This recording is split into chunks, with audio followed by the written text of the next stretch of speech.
Boom shakalaka, Bitcoin and the entire cryptocurrency market down over 7% today. People are fearful, and as a matter of fact, $20,000 could be the bottom. Today's video, we're going to be taking a look at exactly what's going on with Bitcoin, and because I like to leave you guys with a happy ending, if you stay tuned till the end, we have some very interesting charts for Bitcoin. You'll definitely want to stay tuned. What's up everyone, Randall here from Crypto Love. Today's video, we are talking about what's going on with Bitcoin and cryptocurrency today. Is this the beginning of the bear market? Do we have to be scared? Could Bitcoin actually hit $20,000 again? Yikes, is that the bottom? And heck, this could be a little trigger warning for some of you, because if you're scared of that happening, it could possibly happen. Shake out all the leverage from the market. But before we get into it, guys, make sure to like, subscribe, click the notification bell. Also come join us over on Twitter at @TheCryptoLove. And make sure that you stay tuned till the end, because there are some charts I've never shown before that actually, despite what's happening in the market, this will leave you feeling good. Give you a little Crypto Love happy ending to begin your weekend with. So, that being said, where are we right now? Bitcoin crashed through $40,000, the imaginary bottom, what everybody thought was the bottom, to 38,843. Ethereum to 2,860 back in the 2000s. Whoever thought that would happen? BNB 424, Cardano 122, Solana 125, XRP 69 cents. Ooh, I love that number. Maybe we should buy some XRP today. And Terra Luna $78. And despite all this happening, people are very, very fearful. As a matter of fact, more fearful than they've been in the last week or month even, at 19%. And we have people, market strategists, downgrading Bitcoin price targets, saying, hey, $17,000. Bitcoin could go to $17,000. Now, why is this happening? Well, a lot of it is due to what's going on with the Fed and also what's going on in Wall Street in general. So the Fed is saying they're going to get tighter with money. They're going to stop buying up all these assets. They're going to stop interfering with the markets so the markets can do what the markets need to naturally do to recover. Well, after that happened, guess what? The S&P tanked. It's been in this upward wedge for quite a long time. These are generally a bearish pattern. Well, it's broken out to the bottom, causing a lot of fear. And not only did it happen in the S&P 500, but we also see that Bitcoin is correlated to these markets. So Bitcoin's a bit correlated to the S&P 500, even more so correlated to the Shanghai index. We can see here that Bitcoin's been time bound with the Shanghai index. Exactly. And is this a surprise? No. We've been talking about this on the channel since January 7th, when Arthur Hayes published this article back here on January 7th, where he said, guess what? The money machines are no longer going burr, so guess what? A lot of these assets could drop in price. They're not going to be artificially inflated anymore. And where does that leave us? And why could Bitcoin likely go to $20,000? Yikes. Well, a couple reasons. First, as I mentioned earlier, there is a lot of leverage in the market, and the leverage does need to get shaken out. That's the reason for economic cycles, because people leverage too highly and then the leverage gets shaken out and we have a recession until people start producing again without the leverage, and then it goes back up. And that could potentially be what happened. But if we take a look at Bitcoin, am I concerned with the Bitcoin price right now? No. Here's why. Because I've been saying for a long time, between $30,000 and $53,000, there's just nothing to do. Above 53, it's bullish. Below 30, it's bearish. But where we are right now, Bitcoin's just been going sideways for over a year. Now, some people are saying we're going to get some support at $38,000 because that was resistance here, and also some support in this area. Well, potentially we could. But, well, what I see is a couple things. First off, people think that $40,000 is the bottom. Okay? Now, if we take a bar pattern, people thought back in 2018, if you've been around that long enough, people thought that $6,500 was the bottom, because that's how much it costs to mine a Bitcoin. Well, if we just take this bar pattern and we bring it over right to where we are right now, we line it up at $40,000, guess what?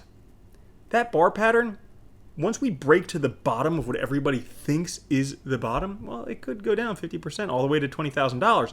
And that was previous support here, or resistance, excuse me, previous resistance here could potentially be support here before it takes off yet again. Not only that, but this red line here is red for a reason, because if Bitcoin actually breaks below this red line, guess what? We have top number 1 here, top number 2 here, confirmation point right here at $30,000. That would be a double top, which has a high likelihood of regressing all the way back down to the launch point, which is roughly $10,000. So, that being said, those are the bad looking scenarios for Bitcoin. Hence I said at the beginning, trigger warning. Now, hopefully you've stuck around to this point so you can see some of the other charts that are more interesting. First thing here, it's not a surprise that $70,000 could be the top. As a matter of fact, Trading Shot back on May 7th of 2020, right before the halving, he says the halving trend line has the next market top at $70,000. If we take a look at the charts, look at this $70,000 top. Was he wrong? Probably not. And as a matter of fact, he had the date pretty spot on. He predicted it right around, pretty much between both of these tops. He predicted that as the top date. Now, was he wrong? Well, if he was right, if you believe that we've seen our bull market top, then you believe for the first time in Bitcoin's 10 plus year history that we've seen our cycle top in less time than the prior one. So if we take a look, the first one took 280 days. The second one, 742 days. The third one, 1,071 days. And this one, 1,057, that's less than 1,071. So if you believe that 70,000 was the top, that we saw the top right here, then this would be the first time that Bitcoin's done that. And granted, cycles are true until they're not, but this would be breaking things that Bitcoin has done previously. As a matter of fact, if we take a look at a liquid versus liquid supply, we can see that the previous sell-offs, like back here from April to July, guess what? A lot of the liquid supply shock went down, so people sold. Again here, the top from October, guess what? People sold. However, as the price is coming down now, more and more people are buying. So eventually, there won't be much Bitcoin left and the price will go up. Even if we take a look at the NUPL, the net unrealized profit and loss, we can see that right now, we're not in the area that signifies a bear market. Today, the NUPL is 0.39. Historically, when it's crossed the 0.25 area, circled right here, that is when we start to see a bear market. So we're not in that area yet.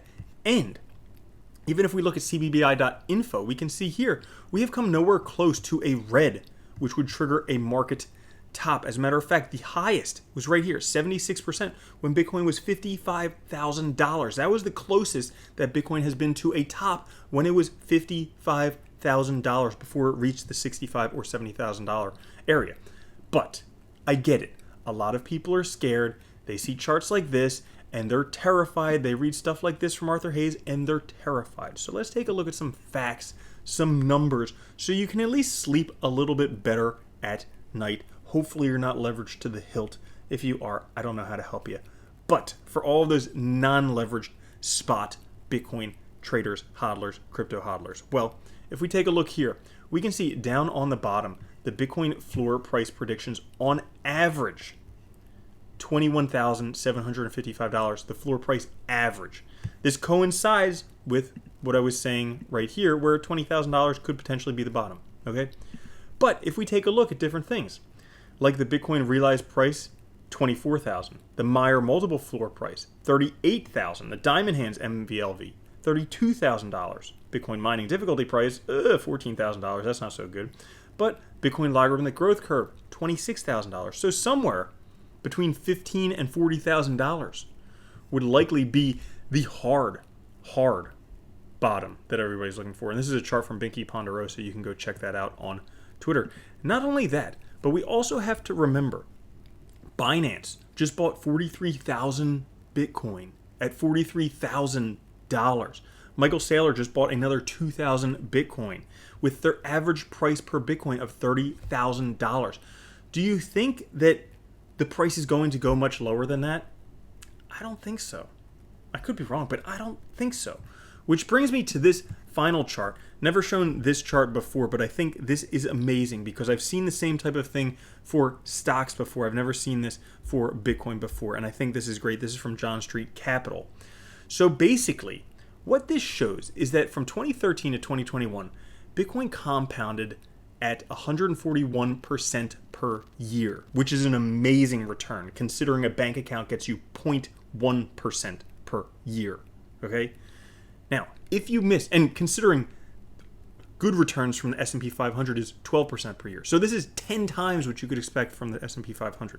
But if you missed the top 10 days, like let's say the market's crashing and you sell into Tether, and then all of a sudden it takes off and you miss that, well, that's one of the top 10 days. If you miss the top 10 days, guess what?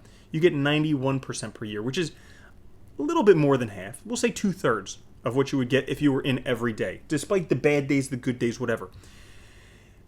If you miss the top 20 days, like let's say every time the market tanked, you sold to hedge into stable coins, well, and you miss a whole bunch, guess what?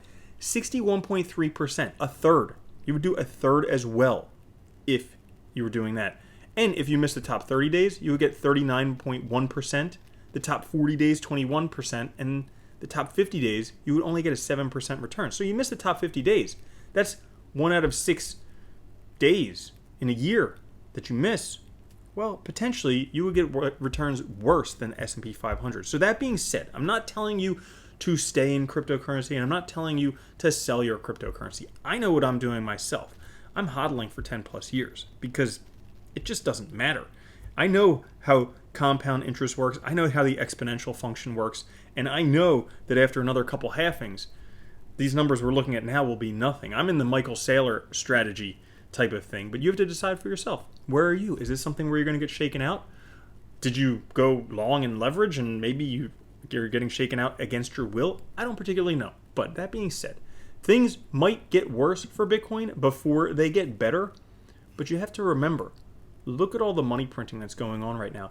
The Fed keeps changing their mind about what they're doing because they don't know how to fix this system. The system's broken. They don't know how to fix it.